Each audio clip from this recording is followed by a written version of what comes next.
My name is Margaret Collins, and I'm 66 years old. I used to think I'd lived through every tragedy a person could bear, losing my husband too soon, then my only daughter in a senseless car accident. But no. Fate had a cruelty left in store for me. One morning, I stepped onto my front porch and found my son-in-law had left my 6-month-old granddaughter behind with a hastily scribbled note. "She's your burden, not mine." In that moment, my heart shattered. I had just lost my child, and now I was faced with raising a tiny life when I wasn't even sure I had the strength to go on. But it was Clara's clear blue eyes that held me together. I made a promise, to her and to myself, that from the ashes of tragedy, I would build a home. I would give her a childhood no one had the right to steal. And I did everything. Sleepless nights through her cries, simple meals while I saved every penny. Anything so this little girl would grow up strong, smart, and full of kindness. 15 years later, Clara didn't just grow up. She became a technology prodigy, admired around the world. I thought the old pain had finally been answered by hope and pride. But then, just as Clara began to shine, the father who once called her a burden came back, not with open arms and remorse, but with a legal team and a petition for custody. And that is where the real story begins. Please subscribe to the channel, turn on the notification bell, share this story, and leave a comment where you're listening. Now come back with me to the past, to the fateful day I lost my daughter and unexpectedly gained a burden left on my doorstep. A burden that, as I would later learn, was the greatest gift of my life. The petition trembled in my hands. The bold print felt like it could puncture skin. Petition for legal custody. Some people call it paperwork. I call it a knife twisted into a wound that never healed, because the name in that petition was none other than Clara Collins, the granddaughter I had raised since she was swaddled in a blanket, and the signature demanding her back belonged to her biological father, Daniel Carter, the man who once left her on my porch like a bag of trash. I, Margaret Collins, 66 years old, once believed nothing could break me anymore. I lost my husband in a bitter winter, and then 15 years ago, I lost my only daughter, Emily. She was 27, a young nurse full of fire, but one drunken collision took everything: youth, laughter, and the future she had dreamed of. I remember that night. The phone rang at the hour no one ever wants to hear from. Almost 3 a.m. Death notices always arrive in the dark. I ran to the hospital, shoes unlaced. Emily was already lying there, her face cruelly peaceful. They said, "She didn't suffer. It was instant." As if that could stitch shut the hole ripping through my chest. At the funeral, Daniel wept loudly, clutching their 6-month-old, Clara. I held him, thinking at least we had each other to cling to. I was wrong. Grief doesn't sculpt a better man. For Daniel, it was just the excuse he needed to slide downhill. After the funeral, whiskey became his only companion. He abandoned the apartment to filth, let bottles sour and baby bottles expire, and ignored the endless crying of the child. I went there again and again, cradled Clara in my arms, begged him to sober up, to go back to work, to give his daughter a home. Each time he shook me off and spat something cruel. "Don't try to replace Emily. Clara doesn't need you. Life rarely bends to our wishes." One sweltering afternoon, I found his door ajar. Inside, the sour stink of spilled beer and rotting food clung to everything. In the bedroom, Clara was red-faced, hoarse from crying. her diaper so filthy the original white was long gone. I lifted her, trembling, soothed her, and went to the kitchen for water. That's when I saw the note, a crumpled scrap, scrawled in a jagged hand. "She's your problem now. I can't do this anymore." I stood frozen. Every word landed like a hammer to the skull. Could a father really abandon his own flesh and blood like this? My tears came, not only from pain, but from rage. I looked at the baby in my arms, her blue eyes clear and innocent, just like her mother's had been. I whispered, trembling, but defiant. "Problem? No, Daniel, she's the only reason I'll wake up tomorrow." From that second on, Clara was no burden. She was Emily's last breath made living. She was the reason I could stand up each morning, even when everything around us was ash. I held her tight and swore, no matter the poverty, no matter the exhaustion, I would raise her into a good and decent human being. People say children can't choose their parents. But that day I chose Clara. I chose to be mother and father both, the shoulder she could lean on for the rest of her life. 15 years flashed by in a blink. Clara grew not only strong and bright, she became the one thing I was most proud of. I believed that at last, fate had decided to leave us alone. And then, on a June morning, that petition appeared in front of me. Daniel Carter's name slipped back into the quiet life we'd built. He didn't come for forgiveness. He didn't come to make amends. He came with a legal team and pretty phrases about a father's rights. 15 years ago, he left a crooked note calling my granddaughter a burden. Today he wants her back, not for love, but for something else. Something he believes is worth more than blood. 15 years later, the coward came back. Not for love, oh no, but for profit. When I turned 51, instead of planning a long vacation or easing into a quiet retirement, I started over with things you'd expect only young mothers to handle. Diapers, bottles, and endless sleepless nights. I remember catching my reflection in the mirror, wild silver hair, a nightgown stained with milk, dark circles, like a raccoon. I let out a bitter laugh. This is the senior citizen Cinderella, except there's no fairy godmother with a wand, just a baby wailing in my arms. Little Clara knew nothing of loss. She only knew hunger, crying, and kicking her tiny legs to be held. I was exhausted, my hands trembling from fatigue. But each time she finally quieted and lifted those clear blue eyes to cling to me, my heart softened to mush. In those eyes, I found a reason to keep going. One night around 3 a.m., when Clara screamed as if the world were collapsing, I carried her and hummed softly as I paced the room. Suddenly, I thought of my old friends, posting pictures on Facebook beneath the Eiffel Tower or on Caribbean beaches, glowing in summer dresses. And me? What did I have to show off? My talent for rocking a baby in the dark, competing to see which would last longer, the infant's cries or my endurance. I laughed, and the sound tangled with tears, half mockery, half sorrow. My friends brag about Paris. I brag about not fainting while holding a crying baby for 3 straight hours. But slowly from those ashes, hope flickered. Clara grew day by day. The first time she smiled, I forgot every ache. The first time she babbled grandma, I felt 10 years younger. That child I thought was a burden turned out to be the rope keeping me from plunging into the pit of despair. Those early years were harder than I imagined. I worked part-time at a small-town accounting office to make ends meet. Days were spent entering numbers.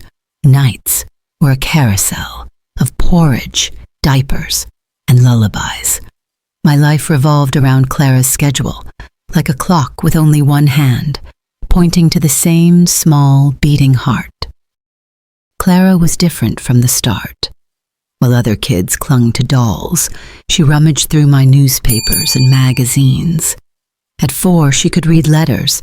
At 5, she was scribbling numbers. I still remember one rushed morning. I was scrambling to make breakfast when Clara called from the living room. "Grandma, 3 + 4 is 7, right?" I froze, thinking I misheard. When I walked in, she was on the rug, stacking wooden blocks into an equation. I sank to my knees, astonished, a little chilled. At elementary school conferences, teachers looked at me with a mix of delight and worry. One day, her second-grade teacher said bluntly, "Mrs. Collins, Clara is far ahead. She reads at an 8th grade level and does math like a high schooler. Have you considered letting her skip a grade?" I sat silent, hands twisting in my lap. Part of me swelled with pride. Another part shook with fear. I know too well. A prodigy needs more than test scores. She needs a childhood. Family dinners, silly stories, learning to laugh at failure. I lifted my head and answered softly but firmly. A genius still needs a warm dinner more than an early diploma. The teacher hesitated, then nodded.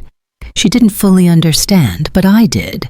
I'd watched Emily grow under academic pressure, striving to be the best nurse, only to be cut down before life gave her time. I wouldn't let Clara walk that same road. Our life was simple. A small house, a worn dining table, a car over 10 years old. But every evening, that home filled with Clara's laughter as we read stories, worked crosswords, or baked together. I couldn't take her to Paris, but I gave her memories no amount of money can buy.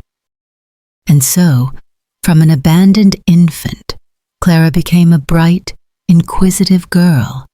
She asked about the sky, about numbers, about why people can both love and leave each other.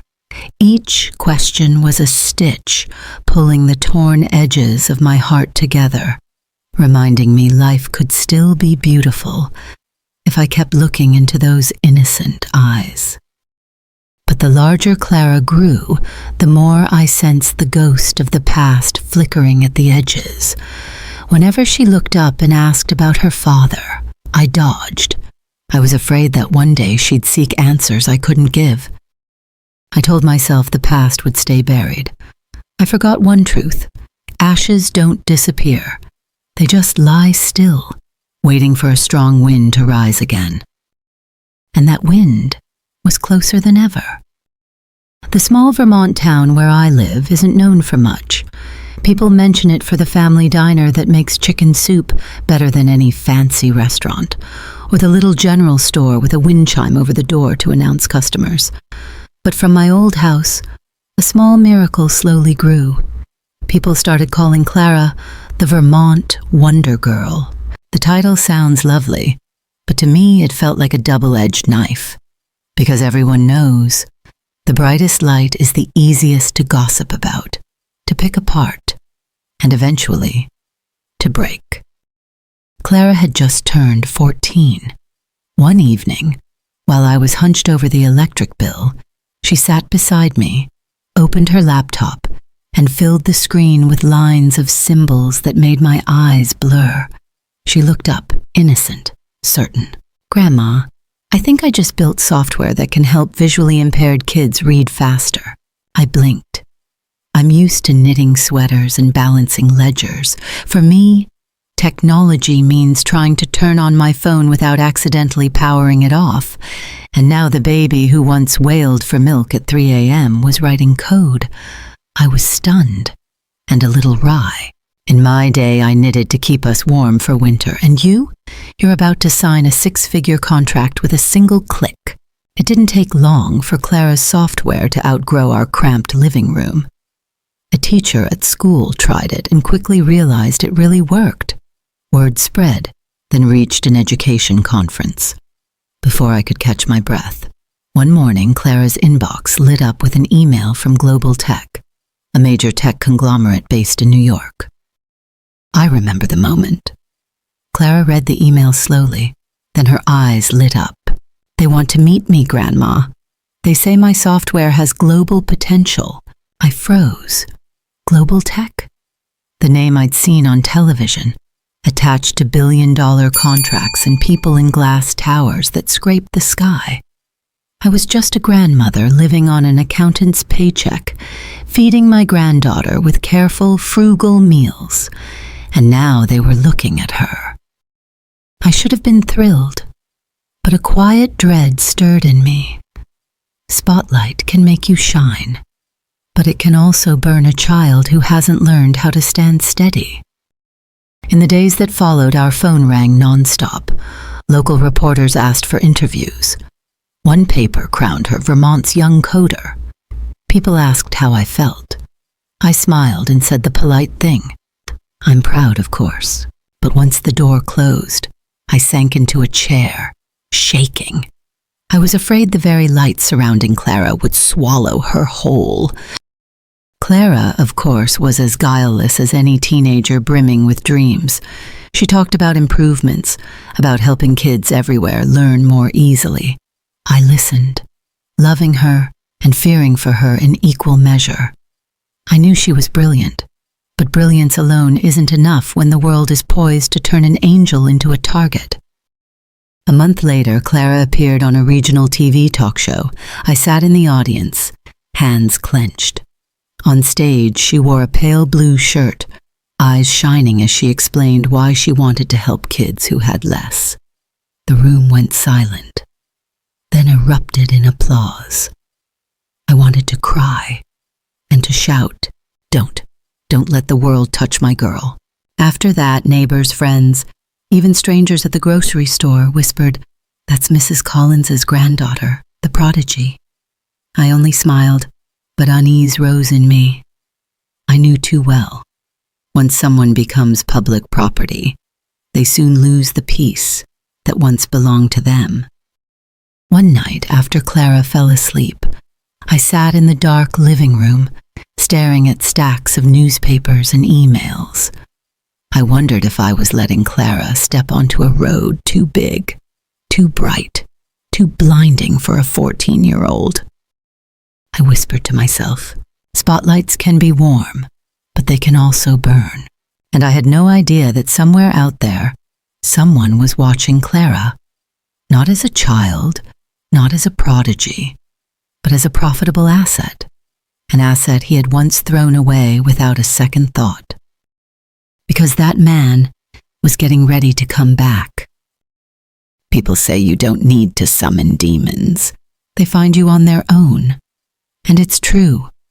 The ghost of my life returned, not with a tear-soaked mourning veil, but in a polished suit, flanked by a neatly pressed attorney, his face cold as steel. 15 years. All that time he stayed silent. No phone calls, no birthday cards, not a single dime in support. But now, just as Clara turned 14 and the spotlight began to find her, he appeared, smiling smoothly, as if nothing had ever happened. "Margaret," he said, his voice sweet but hollow. "I know I made mistakes. I was grieving. I couldn't be a father back then. But now, I'm ready. I want custody." I went still, stunned and furious. I looked at him for a long time, then let out a line so bitter I surprised myself with how calmly it came out. "Father? A father? Fathers don't leave their babies with a note like a utility bill.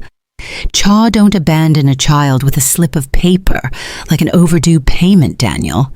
He faltered for a second, then regained his composure. The man beside him, his private attorney, smiled the way victors do. I knew they hadn't come for forgiveness. They'd come to declare war. Clara sat at the dining table watching silently. She had never really seen her father, not in any memory she kept. But when Daniel said, "My daughter," I caught the flicker in her eyes. It wasn't trust. It was curiosity, an unsure longing for a missing piece that had never fit. I had taught her everything, how to read, to do math, to bake. but I could never teach her what a father's shadow felt like. That look pierced me. I knew she still wanted to know who he was, even if reason warned he was the one who walked away. He didn't waste time. Right there, at the small neighborhood party celebrating Clara's recognition from GlobalTech, Daniel gave a nod to his lawyer. The man stood, drew a thick folder from his leather briefcase, and laid it on the table with a thud, loud enough for the whole room to hear. "The court will be issuing a summons shortly," he announced. "Mr. Daniel Carter is formally petitioning for legal custody of Miss Clara Carter." The air froze. Laughter and chatter collapsed into a suffocating silence. I looked around. Neighbors, friends, even a local reporter holding a celebratory glass, stood stiff, every eye on us. Clara glanced at me, her lips trembling. She said nothing, but I saw the split inside her. Part of her belonged to me. 15 years of love and fragile scaffolding. But a small part, fragile, yet real, leaned toward the man who had just returned, carrying the magnetism and mystery of blood. I wanted to pull her close, to shout to the world that he wasn't a father, just a sinner, who came back at the first glint of money. But I swallowed it, knowing every word could become a weapon against me in court. I lifted my water glass. My hand trembled. My voice did not. "You want to gamble, Daniel? Fine.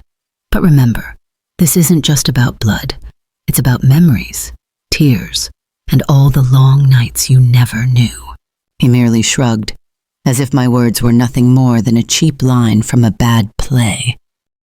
I understood then. The game had begun, and this time, the one setting the rules was the ghost returned from the past. That night, after everyone had gone, I sat alone in the silent kitchen, the legal papers spread across the table. Clara was in her room, but I knew she wasn't asleep. I heard her turning over, the soft catch of her breath, and I understood. Ever since Daniel laid down that petition, our small house would never be quiet again. In the dark, I whispered, 15 years of silence, and now he returns, not for Clara's love. Oh no, he came back for her triumph. I knew I couldn't walk into this fight alone, so just a week after receiving the petition, I went to see Elaine Brooks, the veteran attorney locals refer to, with equal parts respect and caution, as the woman who can make opponents swallow their own words. Elaine was past 60, small in stature, but her bright eyes and gravelly voice made people fall silent when she spoke. After I told her everything, she leaned back, laced her fingers, and sighed. "He has money, he has a team, but you have something money can't buy. 15 years of proof of love." Her words warmed me and rattled me at the same time, because I knew that in a courtroom, love isn't always the winning card. On the morning of the first hearing, I gripped Clara's hand as we stepped into the cold marble courthouse. Across the aisle, Daniel was already seated, perfectly tailored suit, glossy hair, a serenity so calculated it felt obscene. Around him sat an entire row of attorneys in crisp white shirts and expensive ties. The sight looked like a flock of hired vultures poised to tear my life apart. The judge struck the gavel, voice firm. "The court is now in session for the custody petition of Clara Carter, filed by Mr. Daniel Carter." Daniel's lead attorney rose first. His voice was honeyed, each sentence poured carefully to paint a moving portrait. "Your Honor, 15 years ago, Mr. Daniel Carter was a young husband who lost his wife in a tragic accident. In the depths of grief, he lacked the capacity to care for an infant. Rather than let the child suffer, he entrusted her to the grandmother he believed he could rely on. Over the years, Mr. Carter overcame his tragedy, built a stable career, married a kind woman, and now stands financially and emotionally ready to provide his daughter with a full and loving home. As he performed his monologue, I noticed a few people nodding, eyes misty. It was the perfect script. The prodigal father, once broken, now redeemed. Empty hands turned into wealth, begging for a second chance. If I hadn't survived the real story, I might have believed it too. When it was her turn, Elaine Brooks rose slowly. She didn't speak right away. She flipped through a file, letting the silence tighten like a drawn bowstring. Then her raspy voice cut clean. "Your Honor, the plaintiff has told a beautiful story, but the truth is rarely that pretty. The truth is that for 15 years, Mr. Daniel Carter disappeared. No calls, no Christmas cards, not a single dime in support. And if the court wishes, we have documentation for every year, every month, every day of his absence." Elaine set a thick binder on the table. Inside were report cards, certificates, photos, evidence of Clara growing up under my care. She passed the exhibits to the judge. Clara receiving a science fair award. Clara at the top of her class. Clara in the newspaper for software aiding visually impaired children. Elaine looked up, her voice rising. "Your Honor, in all of these photos, let me ask, where is Daniel Carter? When this child was hospitalized with pneumonia at age 3, where was he? When she won a statewide competition at 12, where was he? The answer is always the same, not present. I saw Daniel clench his jaw, though his expression stayed smooth. He knew how to perform." I sat still, listening, as Elaine continued, the ache and irony twisting inside me. For years, I stretched every dollar so Clara had books and food. I worked weekends to pay for tutoring, and now he declares he wants to send her to Harvard, as if he were our savior. I almost laughed, bitterly. Strange, isn't it? 15 years without a single Christmas card, and now he wants to send my girl to Harvard. At counsel table, Clara sat beside me, eyes fixed on the wood grain. I knew she was fighting an internal war. Part of her knew I was right. Another part couldn't help being curious about the father across the aisle, the father she had no memories of. The judge banged the gavel and called a recess. The crowd shuffled out. I stayed seated, clutching the file. I wasn't afraid of flowery speeches or expensive lawyers. What I feared was Clara's eyes, when they occasionally flicked toward her father with a longing I could never erase. Because I knew the real opponent wasn't just Daniel and his legal team. It was the empty space in Clara's heart, a blank memory waiting to be filled. That night I opened her door and found Clara by the window, the lamplight catching a young face etched with thought. She whispered, almost to herself, "Grandma, do you think he's really changed?" I went still. The question echoed through me like a warning bell, because I knew that with a single wrong answer, I could lose everything. There was something about this whole story that wouldn't let me rest. I've lived long enough to know there are very few sweet coincidences in life that don't hide claws underneath. And the fact that Daniel returned the exact moment Clara landed a major contract with GlobalTech, oh, that wasn't coincidence. That was the stench of calculation. One night, after Clara had gone to bed, I sat at the old computer, the screen flickering a sickly blue. I typed his name into the search bar and sighed with a bitter smile. Surely in 15 years, Daniel did something other than cry and drink, and he had. Lines of information appeared, employment records, trade articles, tiny news posts no one pays attention to. I read them, my heart pounding, shocked and furious. Daniel has worked for GlobalTech for the past 2 years, not just as any employee. He sits in the educational apps review division. the very team with the power to greenlight or reject projects exactly like Clara's. I leaned back, eyes burning. What did it mean? It meant he knew about Clara's project early. It meant he saw the potential, the numbers, the market value, before the headlines did.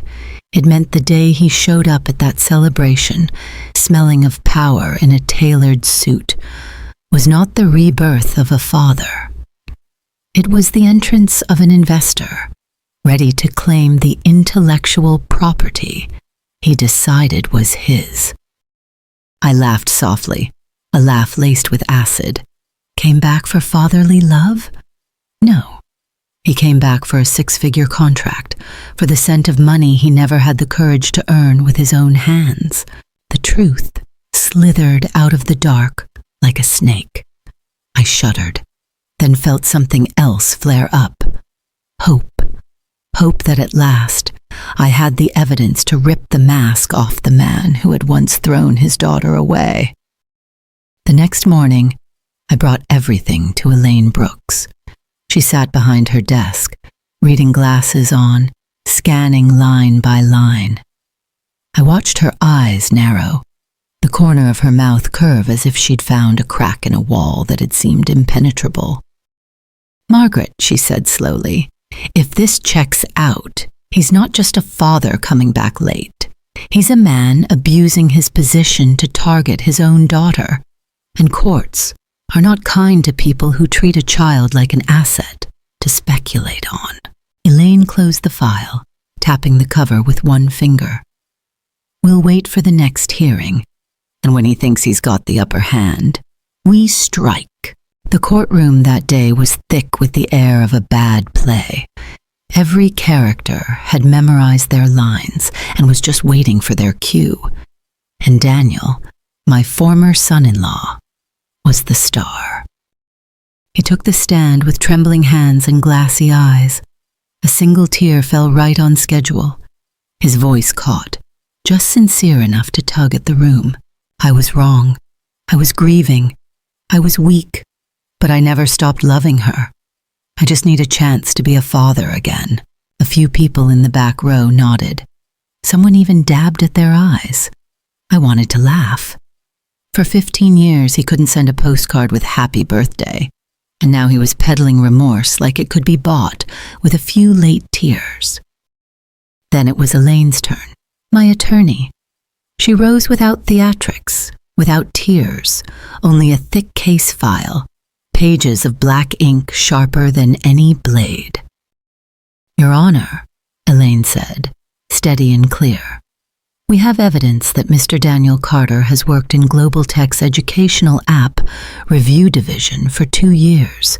These are internal emails, records, and project review logs. Notably, among the projects he had access to is one authored by his own daughter, Clara Collins." The room erupted in murmurs. I glanced at Daniel. His face blanched, but he quickly returned to his practiced look of penitent sorrow. He bowed his head, shoulders shaking, less from guilt than from the shock of being unmasked in public. The judge nodded for the plaintiff to respond. Daniel's lawyer sprang up, objecting, calling it coincidence, insisting Daniel had not abused his position. But the defense sounded flimsy, like wet paper. No one bought it. Then came the moment I dreaded and prayed for. Clara was called. She walked to the witness stand slowly. Simple dress, hair pulled back, but her eyes were bright. I saw her knees tremble, yet her voice rang clear, unwavering. "Your Honor, my father didn't come back for me. He came back for my code." A rustle swept the room. I held my breath. Clara kept her gaze on Daniel. If he truly came back for me, where were the last 15 years? Where was he when I was burning with fever in the hospital? When I studied all night for exams? When I wished there was a father in the audience? Where was he? Now that I'm successful, he shows up, with contracts, with lawyers, with a big house and a nice car. He didn't return to be a father. He returned to own my work, to put his name on what I built. Each word cut, but not at me. They sliced through the lies.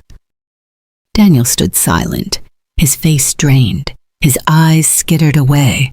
The stage tears dried up. My heart clenched. Fear and pride in a single beat. Fear, because my girl was staring down a brutal truth that could leave scars. Pride, because she dared to say aloud what the whole court was afraid to name. Clara wasn't just brilliant. She was braver than I ever was. Elaine stepped forward, set a gentle hand on Clara's shoulder, then addressed the bench. Your Honor, this testimony isn't sentiment. It's living evidence. 15 years of care, of nurture, of love cannot be replaced by a job title at GlobalTech or a last-minute contract. The judge was silent for a long moment, stern eyes passing over each of us. Then the gavel fell. Her voice measured. This is a complex case. I need more time. The court will recess. In the coming session, I want to hear the final decision from Clara herself. The room jolted. Under the table, my nails pressed crescents into my palms. What did it mean? It meant the verdict wouldn't rest only in the judge's hands. It would also rest in Clara's choice. We walked out into blinding sunlight, but all I could see was a dark cloud trailing us. Clara moved beside me, silent, her face unreadable. Daniel stood at a distance, watching, half desperate, half calculating. I knew the fight wasn't over, and the most frightening thing wasn't Daniel or his lawyers. It was the question hanging in my granddaughter's mind. Would she choose blood or the love that raised her? That night, when I opened her door, Clara sat with her back to me, staring out the window. Without turning around, she whispered, "Grandma, if I have to choose, will I break your heart?" The question hovered like a blade waiting to fall, and I understood. The fiercest battle wouldn't be fought in court, but in a child's heart. The final day of the hearing, the courtroom was packed like a theater on opening night. Not a seat left, only eyes fixed forward, curious, eager, and with a hint of glee, as if watching a tragedy they didn't have to buy tickets for. Clara sat upright in the witness row. She was only 15, yet her bright face and steady eyes made it hard to believe she was once the baby left on my doorstep. The judge turned to her, voice slow but resolute. "Clara, you've heard all arguments. You're old enough for the court to listen. It's time for you to state your choice." The room went silent. I saw Clara draw a long breath. Her small hands tightened, but her voice came out clear and proud. "My grandmother is my home. She turned a burden into a blessing. Blood may connect us, but love raised me." Each word sliced clean through the lies. I heard muffled sobs behind us. As for me, my heart felt like it would burst, aching and proud at once. The judge nodded, stern eyes softening. The gavel fell, her voice ringing out. "The court rules. Mr. Daniel Carter is stripped of parental rights. Clara Collins is placed under the permanent guardianship of Mrs. Margaret Collins." I closed my eyes as tears slipped free. 15 years of fighting, sacrifice, and fear, answered in a single moment. Daniel lurched to his feet, face twisted, shouting into the crowd, "You poisoned her against me. You turned her against her own father." The room jolted. Security moved to restrain him. I met his eyes and answered, light as a breeze and sharp as ice. "No, you did that yourself 15 years ago." The reply fell heavier than any sentence. Out in the corridor, noon sunlight spilled through the glass, washing over Clara's face. She turned and hugged me tight, whispering, "Grandma, we won." I smiled, smoothing her hair, and murmured, "No, Clara, we didn't beat anyone. We just kept what never should have been taken." That afternoon, we went back to our little house, the worn dining table, the scuffed rocking chair. Clara walked around as if seeing it for the first time. The frames on the wall, the bookcase, the wool scarf I knitted when she was small. She said softly, "This is what home is." I smiled. There was nothing luxurious here. No pool, no fancy car in the garage. But there were bedtime stories, the smell of warm pastries, tears and laughter braided together. Here, the child once labeled a burden had become a blessing. Night fell. When Clara slept peacefully in her room, I sat alone in the familiar kitchen. The yellow light pooled over a folded court summons. I exhaled, and a rare calm settled in. I knew this fight hadn't erased every ghost of the past, but at the very least, Clara and I had walked out of the fire together, carrying ashes and turning them into the solid ground of our future. People think justice lives in a court's verdict. For me, justice is the moment you return to a small house and hear your granddaughter breathing softly in her sleep. And I told myself, if Daniel ever tries to come back again, he won't find a fragile child. He'll see 2 generations standing together. A grandmother once called a woman with a burden, and a girl who turned that burden into a blessing. If this story touched your heart, make sure to like, share, and subscribe. Every click helps us bring more powerful stories of empathy, justice, and silent strength to life. Your support is what fuels this journey. Let's keep standing together and rising higher one story at a time. Stay safe and inspired.